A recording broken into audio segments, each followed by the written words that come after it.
We're talking golf on Proline TV, and that means Brady Kannon joins us once again as we preview the Farmers Insurance Open.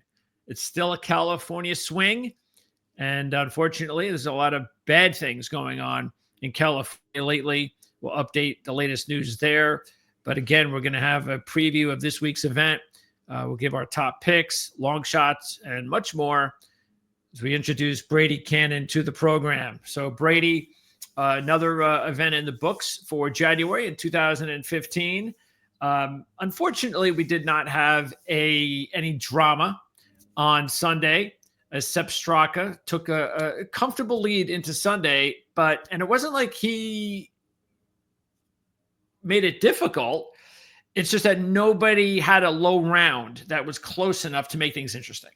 Yeah, and congratulations to you with a good pick on Jason Day. He was one of those contenders coming down the stretch. But when you get into a birdie fest, and that was really to my benefit with Hideki Matsuyama when we kicked off the year with a winner at Kapalua, another birdie fest. And that's exactly what it was here at the American Express. Sepp Straka, I think the winning score was 25 under, and I think he had it all the way to 27, but made a couple of bogeys down the stretch. It didn't matter.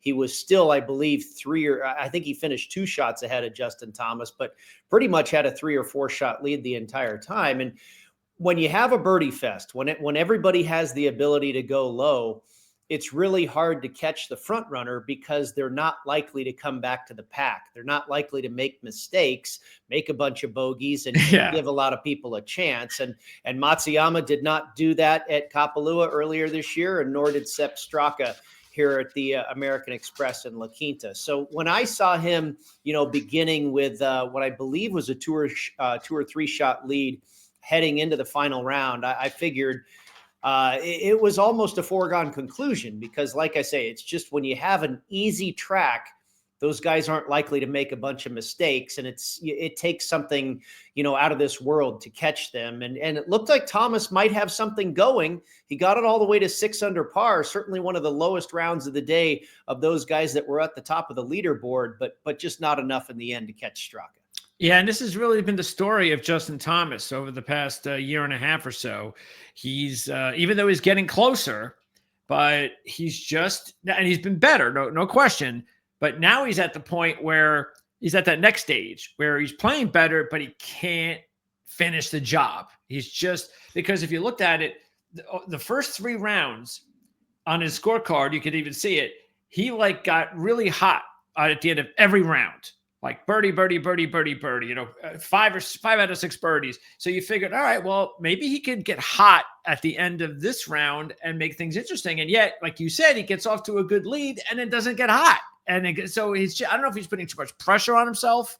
It's not a very difficult golf course. You expect more from someone like Jason Thomas in that situation, but at some point, he's going to win again. And when he does, maybe that'll open the floodgates again for him.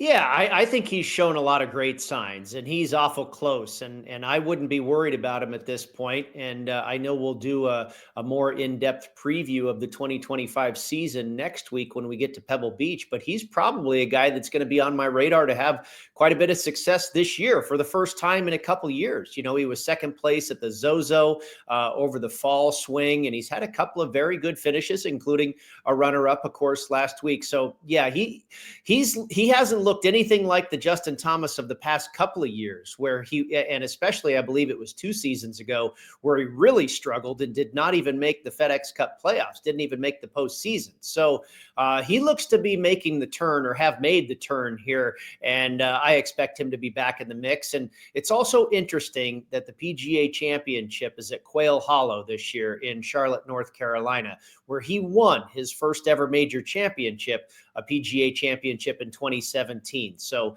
I'm sure he'll be on the short list of favorites there at that course when they return in May.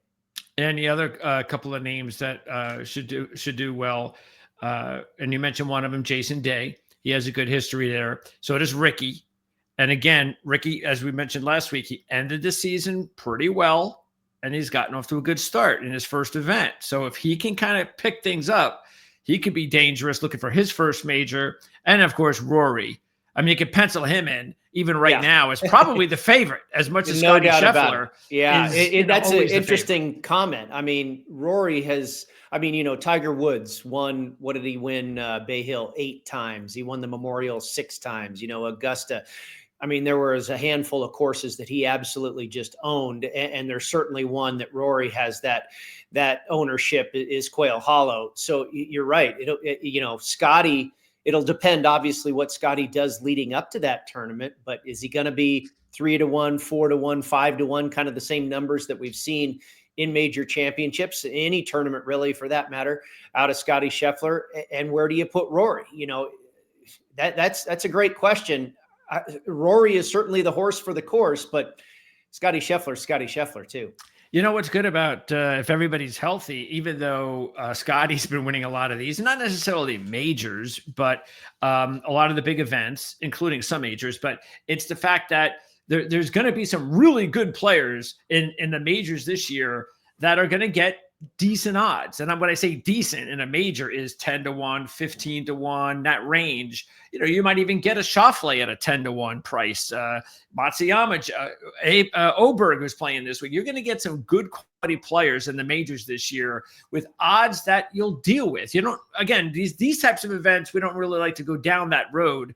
But once we get to the big ones, that's a different story as far as the way I handicap, because those are the big events. You got to throw in a big player or two in a major. You can't just stick with all the medium-sized odds players, or at least, again, that's what I do. I don't know what your strategy is in majors, but that's the good thing about the parity in golf today.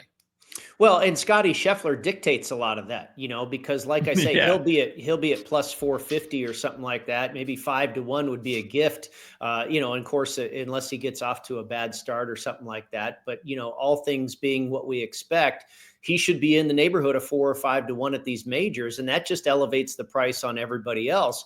It was last year that I landed correctly on Xander Schauffele at the PGA Championship at Valhalla. And I believe he was 14-1. And then he was also priced very similarly for the British Open that he ended up winning at Royal Troon last year. So, now he's probably going to be chopped down because he won 2 majors last year. But, to your point, second best player in the world at 14-1 is a pretty good price. And let's keep this in mind. Scotty, as great as a player he is, 2 majors, both Augusta. I mean, at some point, Scotty's got to start winning some other majors before there's going to be some pressure on him, and the people will talk about, can you win anywhere else in a major except Augusta? Well, I would cut him a little bit of slack. It's pretty young in his already incredible career. He's won the Players Championship twice. Sure. I think it's twice now. So yeah, no, I'm sure these majors are going to stack up for him. I'm not worried yet, but you're right. Maybe 5 years from now, if he hasn't won anything but say the Masters, then maybe we start to question. But I'm certainly not going to question him just yet. No. Okay. So, by the way, as far as the trends for last week, and this show goes to show you that you got to bring your trends to the table. Sometimes they'll work, sometimes they won't, and some will make sense and some won't. So, for instance, Straka last week, the model, not very good for Set. Either the regular model that we used over at Fantasy National or the strokes gain model, or even his putting on the surface. But what you did see was he was good at RBC, Heritage, and TPC Sawgrass. So he had some good history there. Pete Dye designs. Yep. And that made sense. The other things didn't. But you can't have everything perfectly work when it comes to your models and the way you're putting your stats and your trends together for every player. It doesn't go that way. Sometimes it does. And then you hit a home run, you get a win. But sometimes you just got to say, okay, maybe not here, but yeah, here. And then also it's about how a player's playing. And Strep was not exactly a bad idea last week. He was, I believe, the 36th ranked player in the world last week. And matter of fact, he was like at 65-1. So that other run is still active. The run of the odds, what was it, like 30-1 or less? We haven't had a winner there in a while, something like that. I forget what it was. 4 out of the last 6 had been triple digit. priced winners. So, Okay. so he's actually an exception to that Yeah. rule, but still 65 to 1. Yeah. 60, 65 to 1, still a pretty long shot, if you will. And you're right. Sepp Straka, you have to figure he probably should have been priced lower than that. It's easy to say that now, but you think a player of his caliber at 60, 65 to 1, Yep. Unfortunate that you and I both missed that one. Okay, so let's now turn our attention to this week's event.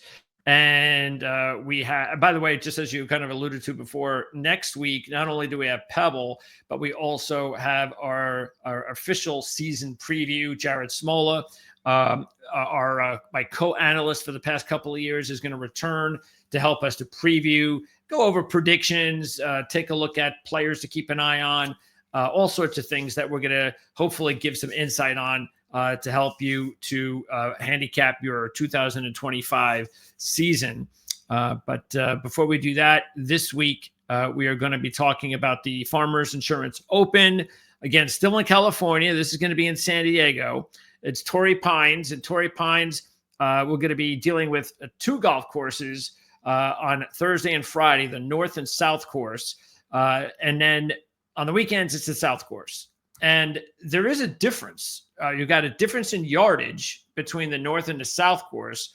But then, of course, 3 rounds around the South course, including all weekend. And that is a long golf course. And you've got tight fairways. You've got rough. You got bunkers. And what's interesting, Brady, is as tough as this golf course is, there has been a mixture of long shots that have won at this location. So it's not like just because a golf course is tough means that you can't get long shots that come in and surprise everybody like Pavon did last year. Yeah. And now one thing we need to point out here, this golf tournament, and I believe it's the 4th or 5th year in a row that they've done this, starts on Wednesday. Yep. And they have adjusted that schedule because of the NFL having its conference championships on Sunday. So Wednesday and Thursday, they will play both the North course and the South course. And then, Thursday, Friday, Saturday, it will be all on the South course. So, this golf course is incredibly demanding, almost 7,800 yards. And you mentioned, some long shots winning here. Luke List was not that short of a price guy a couple of years ago.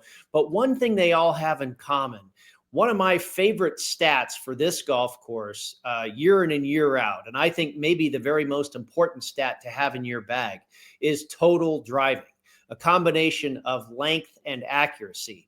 And it's what you're talking about here, an incredibly long golf course with narrow fairways and thick rough. So you've got to hit it far. You got to have a little bit of distance, and you've got to hit it straight. You can't find yourself in that nasty rough. Now, Pavon is not an especially long hitter, but very accurate. So, those guys that are accurate off the tee as well can get around here.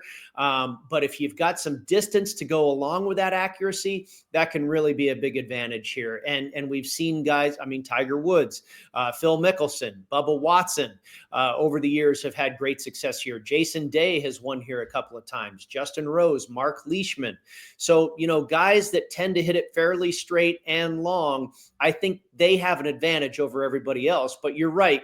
Every now and then you get a guy that's striping it, and maybe not the longest hitter in the world, but hitting it really accurate, and they can make their way to the top of the leaderboard as well. Yeah, some of the trends to keep an eye on. Past major winners have won 19 of 29. 19 of 29. So that is the side that we kind of said is the good medal, the really good player, because it's a tough golf course. Yeah, that's where those major winners come from. International players have won 6 of the last 10. 3 of the last 8 winners, including Pavon last year and Luke List in 2022, made this their PGA Tour win, including 2 of the last 3. So that's maybe a new trend developing if we get another first-time winner on the PGA Tour this year. So, and by the way, the other that list, I said 3 of the last 8 was John Rahm. Yep. back in 2017. Yeah, Jon Rahm, a winner here in his first, or got his first PGA Tour win here, and also won the U.S. Open here when it was held at Torrey Pines in 2021. Held its first U.S. Open in 2008, won by Tiger Woods over Rocco Mediate in the playoff. Yeah, big surprise, right, Tiger? On a broken leg, by the way. Yeah, well, that's Tiger. Only 2 players have won this event in his first appearance since 1957, and by the way, that was Arnold Palmer, and that's Pavon last year and Jon Rahm in 2017. 10 of the last 13 first-time winners had a previous top 10, and I think that's important. Again, tough golf course, got to know it, lay of the land. So I think that's important. Matter of fact, 9 of the last 12 scored 2 previous top 20s before winning. So a little bit of experience, positive experience is going to be important. The last 7 winners registered a top 10 in their previous 3 events. So they had a little bit of something going on before they played here. That's, again, 7 straight. 3 of the last 6 winners scored a win in their previous 8 events. And as we said, you don't have to rank high to win here. We've had 4 of the last 2 winners ranked outside the top 75. That includes 112, 137, and 151. So that opens it up. I think some of that has to do, Greg, with the fact that we've also seen the fields become a little bit weaker here. For me, and we've talked about this before, the 2 events in Hawaii and the American Express have always been kind of the preseason for me. I've used those 3 events to kind of get a feel for, who's playing well, who's not playing well, what's going on in golf in the new year. And I don't typically risk as much money in those 3 events. I kind of tread lightly and just get a feel for things. And then I typically dive in head first with Torrey Pines. And it used to be always where Tiger really started his season. This was kind of his first real test when he started his year out on the PGA Tour. And when Tiger showed up, everybody else did too. Back in the day, you had Dustin Johnson, and Rory didn't come here too often, but everybody else. And now, unfortunately, it's kind of taken a little bit of a hit. I believe some of that has to do with the fact that they've awarded signature status to Pebble Beach, which comes the very next week. So some guys don't necessarily want to play both courses back to back. But just this year, we've seen Xander Schauffele, a San Diego native, withdraw due to injury, but then also Colin Morikawa, no reason given for why Morikawa withdrew, but we have seen these fields get a little bit weaker over time. Obviously, some of the live players, some of the players defecting for live has affected that as well. But I think that makes some sense or ties into what you're talking about, that some longer shots have won this thing as of late. Another thing here that I've heard some rumblings on, and maybe this has to do with why Morikawa pulled out. But you mentioned it in the open of the show that obviously California has had some struggles, most namely the Pacific Palisades fires, the fires in Los Angeles, and specifically in Pacific Palisades, where Riviera Country Club is, which hosts the Genesis Invitational, typically taking place about a month from now in late February. It is not going to be held at Riviera this year. There was threats that they might even cancel the Genesis Invitational, but it looks like they will continue with the tournament, but move it to a different venue. And I've heard that they might just go back to Torrey Pines. So play the Farmers Insurance Open here at Torrey Pines, and now a month later, go back to Torrey Pines and play it again. So maybe Morikawa and some other guys are figuring, hey, I'm going to be there a month from now for a signature event. I'll go ahead and skip it. I don't know, but I have heard that rumor that the Genesis will be held here at Torrey Pines. It's too bad. I'd prefer Pebble without the Pro-Am. That might work. Well, better. You'll get that next week. I know, but we'll have the Pro-Am. I don't think they do the Pro. I'm not sure exactly what the Pro-Am is with the signature event. I don't know, but okay, it is different. They don't play the rotation of courses, I don't believe. I don't think they incorporate Spyglass Hill and Monterey Peninsula Country Club. They may do the Pro-Am, but I think all 4 days are only at Pebble. Okay, well, we'll obviously be talking a whole lot about that next week when they go back to a regular week on Thursday through Sunday. Now, another thing that's going to be very important, because this doesn't happen very often, but you'll see it out west, and that is the POA greens. Yep. And just to make things simple, these are the greens that are pretty rocky. These are the greens where if you see it on HD and you see them bouncing around and you see there's little something on the, what are those things on the greens? Well, that's basically, the way that the grass grows, and it makes it very bumpy. And there's a style to it. I mean, some players adapt to it, some don't. There are 5 events on tour where you find POA greens. You've got this week, you've got next week at Pebble, you've got the Riviera, you have also the Travelers at TPC River Highlands, and the Fortinet at Napa.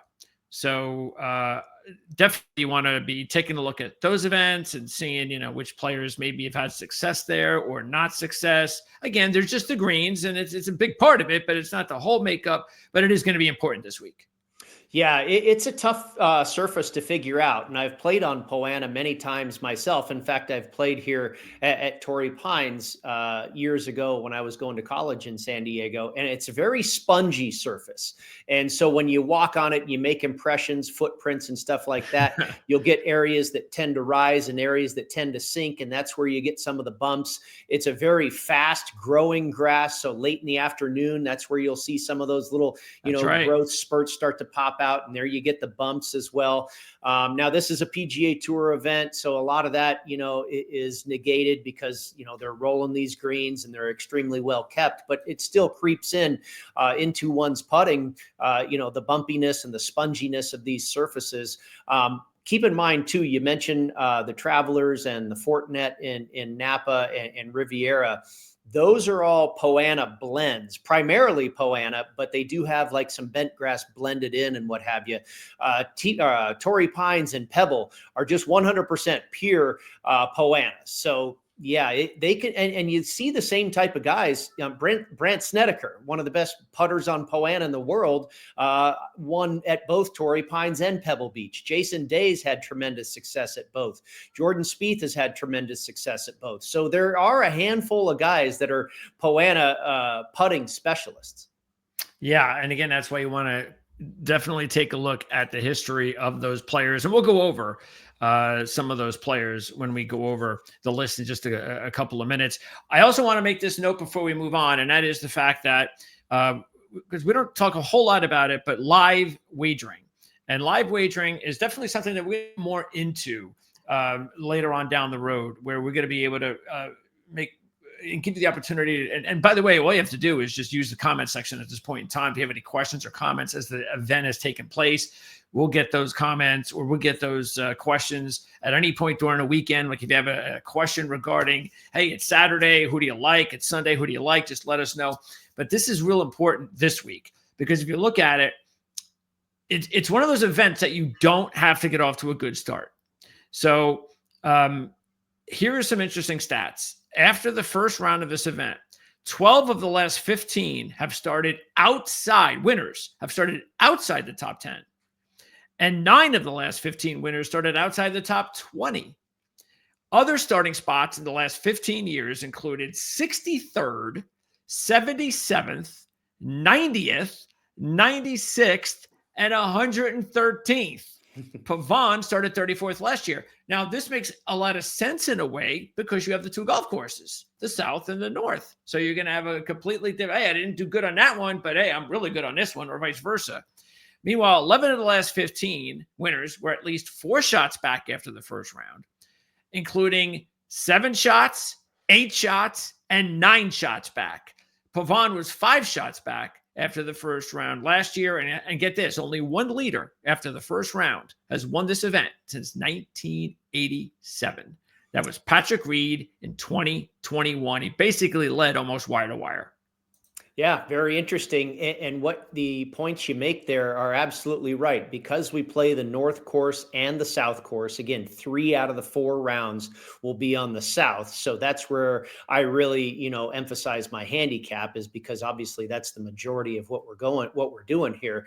But the North course, it used to play a lot easier than the South. Now, Tom Weiskopf came in a few years back. He just passed away in the last few years, but it was maybe 5 or 6 years ago that Weiskopf came in and did a redesign did some tweaking for sure to the North course and made it more difficult. And now over the last 3 or 4 years, 5 years, whatever it's been since his tweaking of the North, on average, it's been about 2 shots easier than the South. It used to be as many as like 4, maybe even 5 shots easier than the South, but now just about a 2-shot difference. So that's been tightened up a little bit.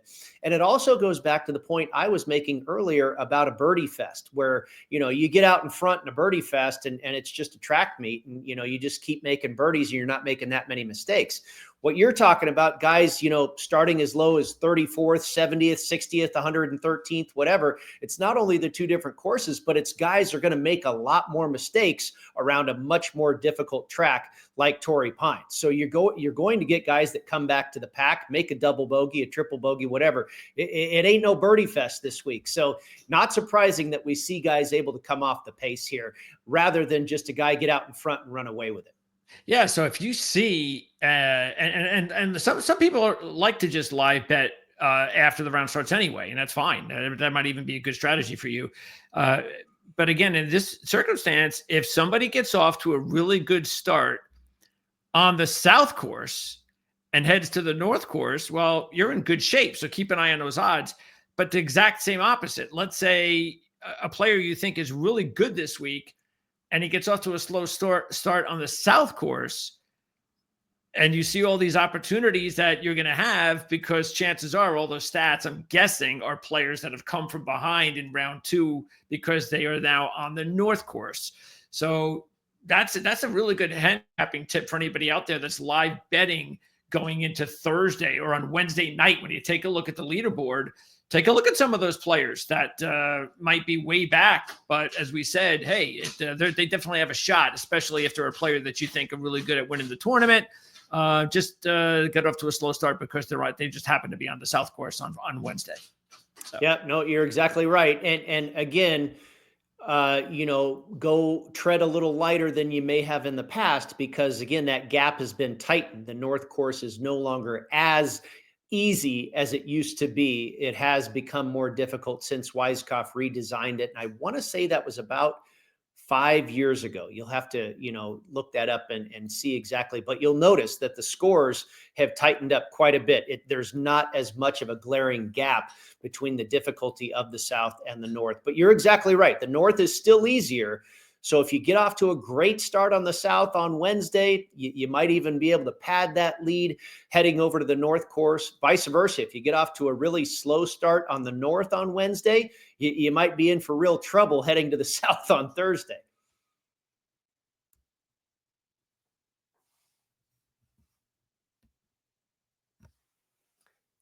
Greg, I'm not hearing you. I can't hear you. Sorry about that.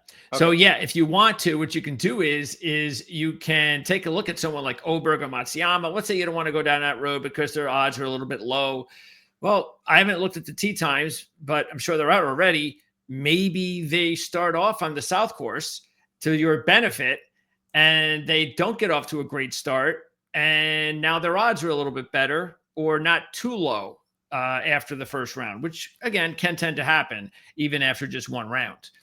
Okay, so let's go ahead first of all and take a look at picks, and then we're going to go through all the odds, and we're going to go through the players, of course. So there you go. Brady this week has gone all out with outrights, head-to-head, and top 20 finish. So, yeah, you're after a slow week last week, and again, completely understandable on that golf course with all the weirdness and how unpredictable it could be. This one is a little bit more predictable. Yeah. I've come awful close here in the past. I had Will Zalatoris in that playoff when he lost to Luke List a few years back. I did have John Rahm for a winner at the 2021 U.S. Open. So I've kind of had a mixed bag of results here over the course of my betting career. But yeah, I believe it is more predictable, certainly more so than the AMEX. The AMEX is absolutely, I think, one of the most random tournaments of the entire season. Yeah, that was my point is compared to last week, this is more predictable. All right, so let's go ahead and start breaking it down. We'll, of course, start at the top. And you see there's, as I was mentioning, we got Oberg at 9 and Matsuyama at 11. Neither one of us have gone down that road here. I think Oberg is the way to go if you're choosing both. Matsuyama just came off a win as well. Not so easy to win twice in a month. I'm not saying he can't. He can. But he also doesn't have like a great history here. He's been here 11 times. He only has one top 5. Oberg was here last year in his first appearance, and he finished a solid 9th. And what's also, and by the way, we're going to talk a lot about Pebble because Pebble, POA, just like this week. And Oberg was second last year at Pebble. So he was 9th here, second at Pebble. And he's also playing well. We haven't seen him in a little bit since Hero, I believe, but he's been playing pretty well lately. So, yeah, again, neither one of us are taking these two top players. But if I was going to take one of them, I would go with Oberg. Well, he fits the statistic that I mentioned earlier. He's absolutely a tremendous player as far as total driving. He hits it long and straight, and that makes him a great candidate right out of the gate for success at Torrey Pines. No, I didn't land on him. Short price. I just did, but I wouldn't be surprised at all by him having a top 10 finish or something like that. Because again, for me with this handicap, it starts with total driving, and he's one of the best in the world in that regard. Now we do start in this section here. I believe 4 of these players are on our board. 2 for you, 2 for me. Bradley and Finau for you, Zalatoris and Day for me. And Bradley was definitely on my list as well. And again, we talked about majors. Bradley's got that. He's a major guy. And he was runner-up here just a couple of years ago. He's played here a bunch of times. And he's also got a win in 2023 at the Travelers. Again, as we mentioned, that's another POA Green event. He's playing well in his last 5 events. 4 of those are in the top 15, including a win. Finau, meanwhile, your other pick here, boy, this is one of those golf courses that really does fit Tony. 9 out of 10 cuts overall. 9 of those, by the way, if he makes the cut, is all in the top 25. 6 of those are in the top 10. Runner-up in 21. An 18.8 average, by the way, in 10 appearances here is pretty damn good. He is coming off a missed cut at AMEX. The one thing that I just, and I think he's going to win eventually in this situation. But I've noticed, Tony, for whatever reason, we've seen him compete really well on majors. We've seen him compete really well here. But it seems like a lot, like whenever he's won, whatever it is, 6 times, he seems to win on golf courses. He seems to win either on a golf course that's easy, where you're in the 20s under par, or the field isn't very tough. It's just one of those events that not a lot of the top players go to. Yeah, you can have a couple of top guys. Scotty, I think, was at the Houston Open last year, but depth-wise, not really strong. And that's weird because, again, he's played well here. He's played well in majors, but he hasn't yet, and forget even about this event. He just hasn't won a really big event. He won the Northern Trust. That was several years ago. That's probably the closest thing. But let's keep in mind, that was even a low score at that time. Anyway, that was just that's a nitpick because obviously this is one of these golf courses for Tony Finau that you got to believe at some point he's going to win.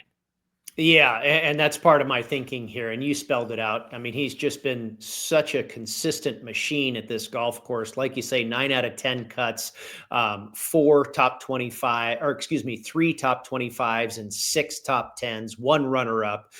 He's just good here basically every single year in and year out. Over the last 36 rounds, he ranked 2nd in this field for strokes gained approach. So, yeah, I just couldn't leave him off the card. I'm glad you got him because, again, I was not sure I was going to go with it, but I saw you took him. I was like, good, right? You got him. So, yeah, I mean, I almost play him here every year. And obviously I've cashed a lot of top 20s and some top 10s and stuff like that, hoping this year I can cash the win.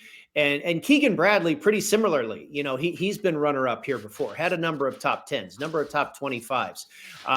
One thing about Bradley, probably the strength of his game has always been total driving. I go back to that statistic. He's been a tremendous ball striker and a guy over the course of his career that has always hit it long and straight. In fact, on the PGA Tour last year, he ranked 15th in total driving.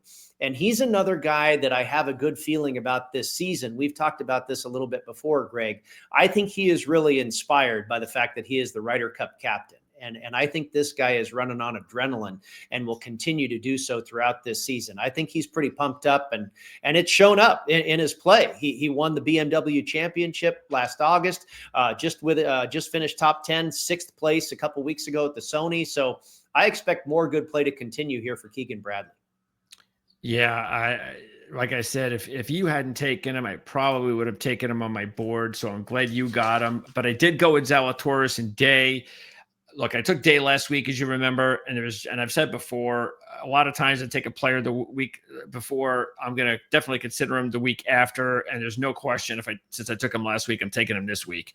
Again, you mentioned he's won here twice before, and he's now on a nice run. He has 7 top 10s in his last 15. Excuse me, he has 8 top 25s in his last 9 events, 3 top 10s, and the 3rd last week. And look, we know he can win here. This is a good course for him. He's also been good at Quail Hollow. We didn't talk too much about that, by the way, Brady. But again, you mentioned just a little bit that, again, Quail Hollow is just about as similar of a golf course as you're going to find to this course. And so Day has a win at Wells Fargo. He was 4th there last year. So I think he's a really must play in my mind. And Zalatoris. We've all been waiting for Zalatoris to get healthy and get on a run. And it looks like he might be doing that now because he was still going through some doldrums in the summer with 3 straight missed cuts. Since then, 12th, 13th, 18th, and 12th out of 6. The other 2 results were cuts. So he's made 6 straight cuts since then. He was 26th and 12th so far this year. He is not a very good putter, as we know, but this is actually his best putting surface. Matter of fact, he was 2nd at Genesis, 4th at Genesis, and has 3 top 15s and 5 appearances here, including a 7th and a 2nd. Yeah, no doubt about it. And I mentioned I was on him the year he lost in a playoff to Luke List. So that was disappointing. But yeah, I wouldn't mind seeing him come through and get a win here. He's one of my favorite players on tour, and I'm always rooting for him. So no, he certainly makes a lot of sense here for sure. All right. Now, another interesting group here. Thigala, I was close to taking Thigala, but I'll just admit, I mean, I have absolutely no luck. Every time I take Thigala, because he is such an inconsistent player, and I'm always on the bad side of every time I go with him. But I think he's a decent play this week. You know, he's got the 4th place finish a couple of years ago, and he has his only win of his career at the Fortinet. So it makes a lot of sense. And maybe it's good that he hasn't necessarily put together anything great the last couple of events because he's hit or miss, and maybe he's due for a hit. So that's why I was, but I might still throw a couple bucks on him. I advise the regular viewer to probably do that. I would do it. I just have no luck with him. But I am going back to Pendrith. We've talked about his hot streak, and it just continues. He's made 14 straight cuts now. 11 of those are top 25s. He was 10th last year at Wells Fargo, and he was 9th here in 3 appearances. The 9th was last year. Matter of fact, he has 2 appearances out of the 3, one at 9 under par, the other at 11 under par. So he's actually had 2 good experiences here, and he does pretty good on POA. The other one that I think is interesting is my pick in this group is that Shane Lowry at 30-1 because he is really hot. He has 8 straight top 15s worldwide, coming off a 3rd place finish at the DP Tour World Championship. That was a few weeks ago, so he's had enough time to rest. He's played here 4 times. He's got a couple of good appearances, including a 7th place finish. The strokes gained model is pretty solid here, and he's a major winner. He's an international. I think a lot of things kind of point to Lowry here. And then, of course, the other one being Max Homa. I'm really interested what you think about Homa, considering this is the West Coast. He's won here before, but his game is just really off right now. Yeah, he was a big underdog to Taylor Pendrith in a head-to-head matchup, and that looked really attractive to me. Max Homa was plus 125 versus Taylor Pendrith, who was minus 145. And I mean, Imagine that. yeah, how often do you see that? Max Homa, a big underdog to Taylor Pendrith. And I thought about it, but yeah, Homa's form has been so poor really ever since after the Masters last year. He's never been able to regain that form. But and that's why I took a look at him here. You would expect if he's going to find that form again, it's going to be in California.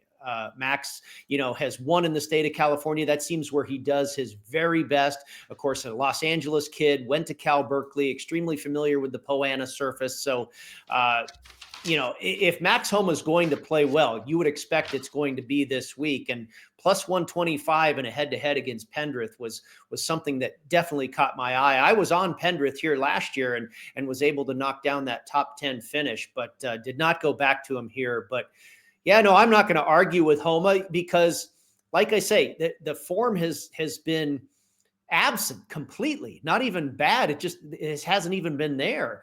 But if it's ever going to return, it's going to be on the West Coast. And this is a good way to keep an eye on that, because if he doesn't return, then you're just going to just stay away from him. It's just, and look, I'm not even advising anybody.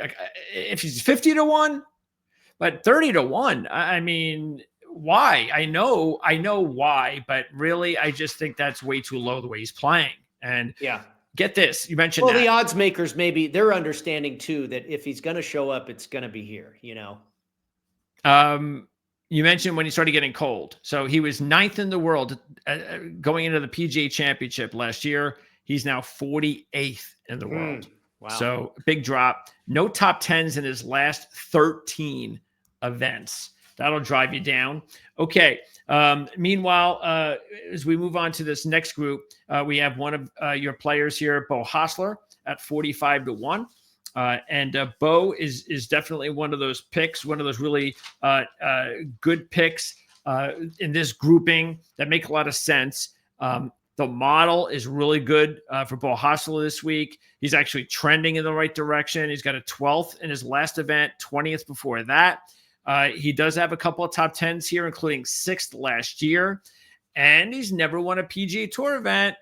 So like I said before, maybe that's a trend next year that we're going 3 out of 4, and you got to start really taking that seriously. But yeah, Beau's an interesting player. I remember a few years ago, a lot of people expected more out of him, and then he just disappeared for about a year and a half, and he's never been good off the tee. But all of a sudden, I think it was last year, like in the fall, when nobody was watching and paying attention, he started to play better. And now he's kind of, not as hot, but he looks like he's now kind of playing a lot better that people thought he would be playing a couple of years ago. Yeah, no, you're right. In the fall, he got very hot, and he does have a lot of talent. And you're exactly right. The tee to green game is really been his Achilles heel. When he's sharp tee to green, he's excellent because he has a tremendous short game.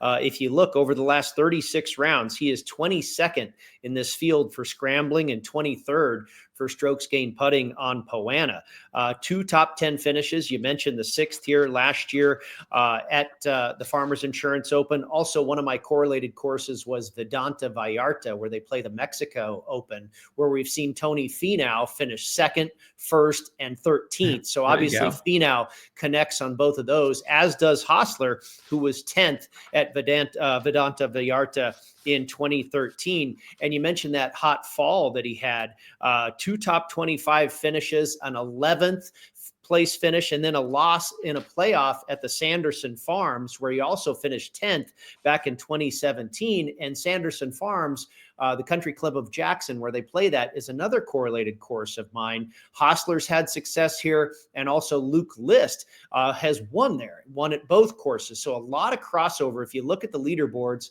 of the Farmers Insurance Open and the Sanderson Farms, a lot of crossover success there. What did you think about McNeely? Because I noticed he was number 1 in the strokes gained total at Fantasy National for this week's event. He has played okay here. He's missed 1 cut. Everything's in the top 40, but just 1 top 15. Again, he's got a win not too long ago. What did you think about his chances this week? Well, that win not too long ago is a big boost for this guy. I believe it was the RSM Classic to wrap up the FedEx Cup fall. And that gives him a ton of confidence. I was on him a couple of weeks ago at the Sony. I thought he would show up there. I think that's a much better golf course for his game. He's got one of the best short games in the world. There's never going to be a problem with chipping and putting with Maverick McNeely. But I think this course may be a little bit too big boy for his game. I think it has been in the past. I think he needs more bomber power in his game to tackle Torrey Pines. Now, not every one of my selections this week is a bomber. We've seen shorter hitters get it around here. Pavone last year is not necessarily a power player, but that's probably my knock against McNeely as to why he didn't necessarily, make my short list this week. All right. It's this next grouping here. Ben Griffin has been playing some good golf. He's made 6 straight cuts, 5 of those top 25s, couple top 10s, 7th at the AMEX. But we've got 2 of your picks here. And these are 2 that were definitely on my radar as well. Aaron Rai and JJ Spaun. And if you look at it, Rai is a couple of top 15s coming in. He won the Wyndham 9 starts ago. He's played here 3 times, and he was 6th, I believe, in his first appearance at 13 under par. Meanwhile, you have Spaun as another pick, and Spaun was 9th here in 2017. His best finish out of 8 appearances was also his first appearance. And overall, Spaun, if you look at it, he was 165th in the world. Now he's 80th, and this has taken place over his last 11 events. Including his last 2 events, which I'm sure has a lot to do with why you're taking him, because he's played pretty well. 29th last week and 3rd at Sony. Yeah, absolutely. The 3rd at Sony and the 29th last week. I think the form is there. And one thing that jumps out at me about JJ Spaun as well is he is completely familiar with this golf course. He grew up in Los Angeles and he went to San Diego State University. So I know he's played Torrey Pines a number of times. He is number 1 in this field in strokes gained approach over the last 36 rounds. He is just a beast with his irons. So there shouldn't be a problem hitting greens, and, the iron play ought to be good. JJ Spaun also 29th in hole proximity from 200 yards or better. You've got 3 out of the 4 par 3s here are longer than 200 yards. And you've got absolute beast par 4s. There are 10 par 4s, obviously, on the South course. 9 of them average over 460 yards. He is 17th in this field for strokes gained on par 4s, measuring 450 to 500 yards. So a lot of reasons for me to like JJ Spaun here. And Aaron Rai, 47th on tour last year in total driving. He is number 1 in this field for driving accuracy. You mentioned the top 10 finish. He placed here, I believe, about 3 years ago. He's never missed a cut in 3 starts at Torrey Pines. Over the last 36 rounds, he is 9th in this field for strokes gained approach, and he is in the top 25 for both those long par 4s and for scrambling. Yeah, it's incredible how his game has turned around. And maybe that's what they're expecting, by the way, out of Nicholas Norgard. But I have no idea what he's doing at 55-1 in this event. He's not a regular PGA Tour player. I know he's coming off a good finish in Dubai. He's got a win not too long ago, a few months ago, but that was in Europe. Yeah, there's some of the odds on some of these players, the guys who have never been, don't play here very often, and they're okay in Europe, and they're up and coming DP Tour world players. And maybe the Pavone win has got everybody thinking that, oh, if Pavone can do it, then so can Nicholas Norgard. But save your money. That's all I can say. Jaeger, I was really thinking about because he was 3rd last year. Really, he was in a really good position to win. I thought he was going to win last year.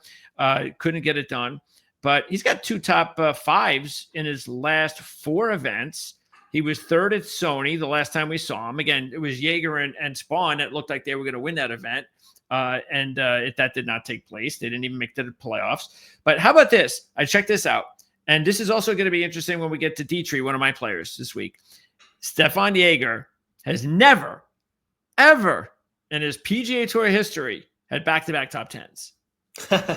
Yeah, I didn't know that, but I felt he would be very popular this week because of the success he's had recently and because of the success he had here last year. And I just didn't feel I wanted to go down that road. He didn't really tickle my fancy as a guy that was going to go back to back here 2 years in a row and having great success once again here at Torrey Pines. He makes all the sense in the world. He's a big hitter. He's a bomber. He's a power player. He's excellent off the tee, strokes gained off the tee, total driving, all the stuff you need around here. So he's a player that I'll continue to look at year in and year out at Torrey Pines. He makes a lot of sense for the course. It was a real surprise to me that he fared so well at the Sony, because that's kind of a polar opposite from what we have here at Torrey Pines. But he makes a bunch of sense. I just didn't feel it was the right time. A lot of this is so much about timing, and I just didn't feel it was right for Jaeger. In fact, I went against him in a head-to-head matchup. I took JJ Spawn at -120 over Stefan Jaeger in one of my full tournament head-to-head matchups. There's Dietrich. You took him his last event, and again, I just mentioned this, and yet we talked about the fact that you had to go back to 2021 season in the DP Tour was the last time that he went back-to-back top 10s. I think it was top 10s. I don't know if it was top 5s, but because Dietrich was 5th a couple starts ago. And what did he do? Did not have a good result, 53rd. But now we're not back-to-back again. So also, let's remember, he got off to a really good start here last year in this event.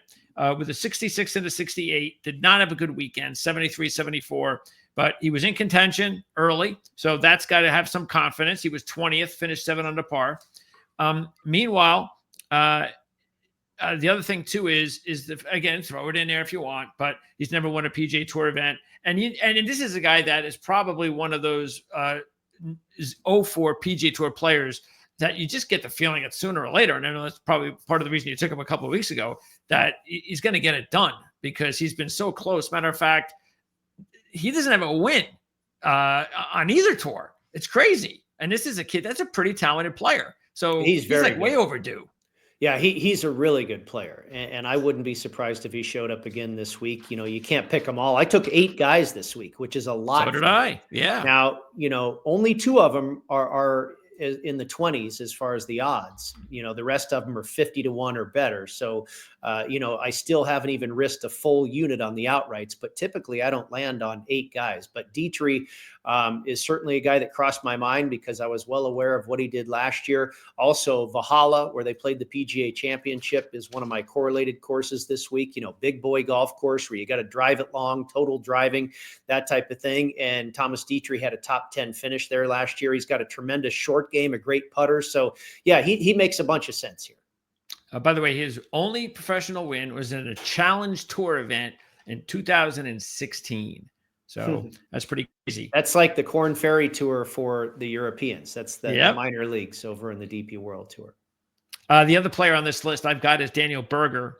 And actually, do I have Berger? I know I was thinking about him. Maybe I don't. But Berger was somebody that I was definitely thinking about. And no, I did not. He did not make my list. But he came really close. And that is because if you look at it, I like the fact that his last win on tour was at Pebble. So I think that makes a lot of sense. He was obviously very competitive at the RSM not too long ago. He's got a couple of top 25s here. That's the thing that kind of bugged me is his best finish is 20th, but he was 10 under par that year, which is not a bad score. He's made 6 straight cuts coming in. So he's definitely somebody that I think is, hey, depending on how much you play. I mean, if you're like me, I'll throw a buck on him at 71. Why not? Moving along. Let's see. Let's get to some long shots here. Hubbard and Justin Lauer made my list as long shots. Hubbard, I don't know. Hubbard is another one of these players that is you're always going to get big odds on him, and you do wonder if at some point he's going to win. We know that, but I like where he's playing. He's the last 4 events all top 35s. That's good for him. One of those is a top 5. He's number 7 in our strokes gained model, which is nice. And also, he was 4th at Pebble. Matter of fact, if you look at it, last year he finished 20th in this event. at 7 under par. The very next week, he went to Pebble and finished 4th. So he's playing well. Maybe he's got that back-to-back kind of thing, that the POA deal, whatever it is that he likes about these two golf courses, or that's been working for him the last couple of years, hopefully. So I thought he's worth it at this number. And Justin Lauer, I mean, the first time I probably have ever taken him, but he's playing the best golf of his career. He has 3 top 5s in his last 5 events. And he is one of these players that since 2018 as a professional has just really steadily gotten better. And now he's playing the best golf of his career. And he's the 74th ranked player who's never won a PGA Tour event. Yeah, I think both of those guys, Hubbard and Lauer, are probably playing the best golf of their career. I don't, in that regard, I can't argue with either one of them, but I feel like their first win is going to come at something more like the AMEX. Yeah, and something easier. Not necessarily a big boy major championship venue like Torrey Pines, but we'll see. I wouldn't be surprised if they played well this week at all, because they are playing very well. You mentioned this neighborhood of the odds board there. I went with a couple of longer shots. Again, I go back to the total driving. Harris English and Gary Woodland. Both of these guys really have made a lot of money over the course of their careers, being extremely good drivers of the golf ball. Harris English last year on the PGA Tour was 12th on tour in total driving. Now, Gary Woodland, of course, has had some health issues, brain surgery of all things, but he started to come back and has really been a tremendous story. One of the great stories on the PGA Tour the last couple of years. And he showed up at the Sony a couple weeks ago and finished 16th at the Sony Open. So that was a great sign out of Gary Woodland. And of course, you'll remember in 2019, he won the US Open at Pebble Beach on Poana greens. So also back in October, he finished 16th at the Sanderson Farms Championship. And again, I mentioned that being one of my correlated courses, the Country Club at Jackson. He's played here at Torrey Pines 15 times prior, and his best finishes have been 9th, 10th, 12th, 18th, and 20th. He's also finished top 20 twice at Quail Hollow and top 5 twice at Quail Hollow. So Gary Woodland, I got at 85 to 1, and Harris English, I got at 110 to 1. Yeah. That the thing with Woodland, again, also not only the fact that you talked about, he's got that major pedigree itself, not just the fact that he's on Pebble, which is a great point, of course. The only thing, and again, this happens sometimes, that you got a player that's made 13 to 15 cuts here with 5 top 20s, and yet his last 5 years have not been his best golf here. I think some of that's been due to injury. He had a couple of years there where it was injury. And then, of course, the last few years, it's been the brain surgery, which obviously. Yeah, that'll do it. Yeah.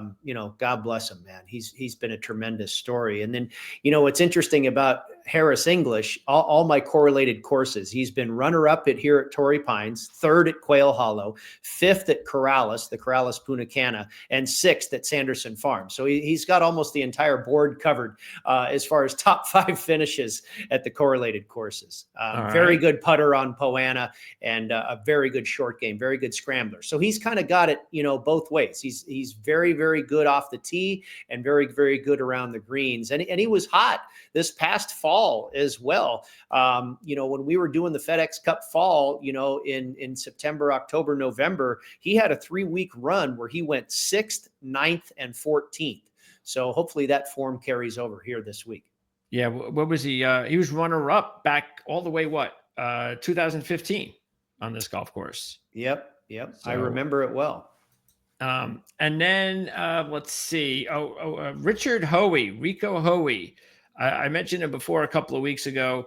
I think he's one of these other long shot players that's going to find a win. And probably, like you said, just Hubbard and Lauer, more than likely going to do it in one of those other events, maybe even in the fall. But he's made 15 straight cuts. He's got a couple top 5s and a runner-up in that mix. And another player, very similar to Lauer, who has just been getting much better over his last 5 years as a professional. So he's now at 120th.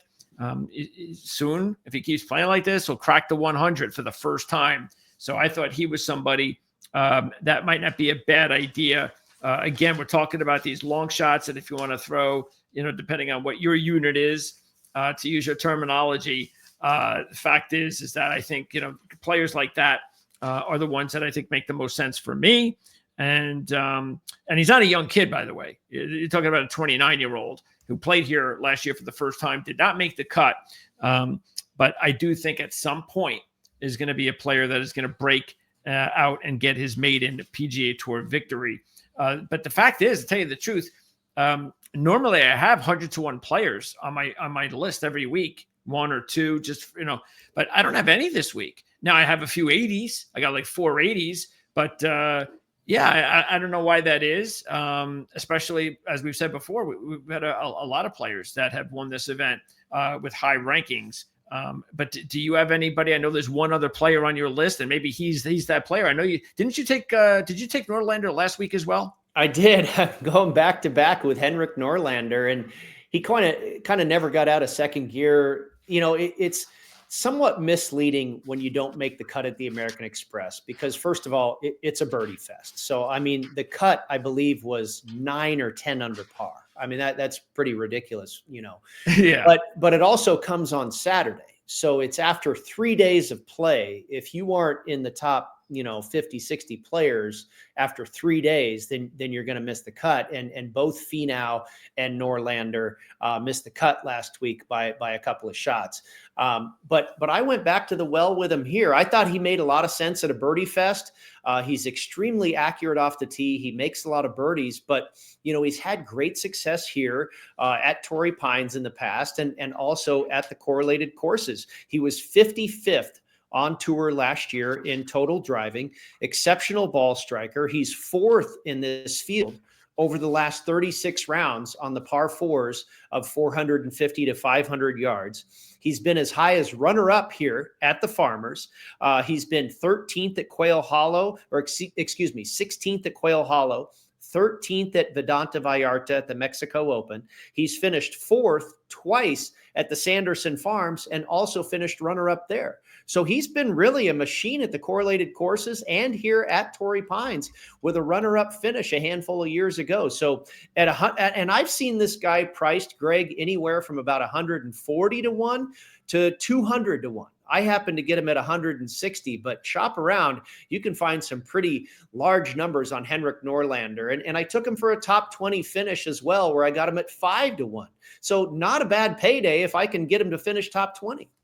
Yeah, why not, right? And just like I've said before with myself, I mean, if you like a player 1 week, it doesn't make any sense why you would just completely dismiss all of those players the next week. I mean, you like them the last week, and yeah, we understand it could have a lot to do with the course comparisons and things of that nature. But a lot of times it's also about how you're playing. And if you're playing well and you just have a bad week, well, that's golf. You can come back the next week and pick. And I don't know how many times like I said before, I don't know how many times I pick somebody 1 week, the next week I don't pick him, and he has the better week. And I'm always going, well, why didn't you do this last week? That was me with Aaron Rye last summer. I landed on Aaron Rye a couple times, and I think Davis Thompson as well. And the week I didn't pick them, they each won. So, yeah, and Norlander wasn't awful last week. I think he finished 6 or 7 under par, which, is pretty respectable. But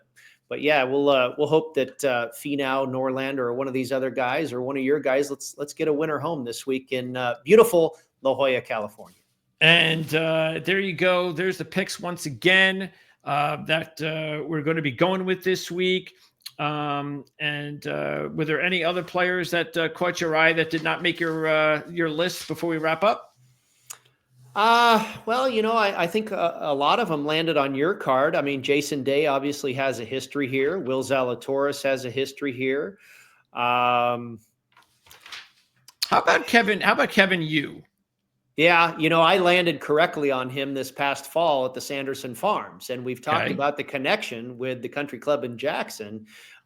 So yeah, maybe he's a guy you play for a top 20, top 30, top 40 finish. I don't know if he's going to win, but he certainly has the connection there to a course that I think has a really strong crossover. Again, go back and look at the leaderboards of those two courses here at Torrey Pines and the Sanderson Farms for the last half a dozen years, and you're going to see a lot of the same names.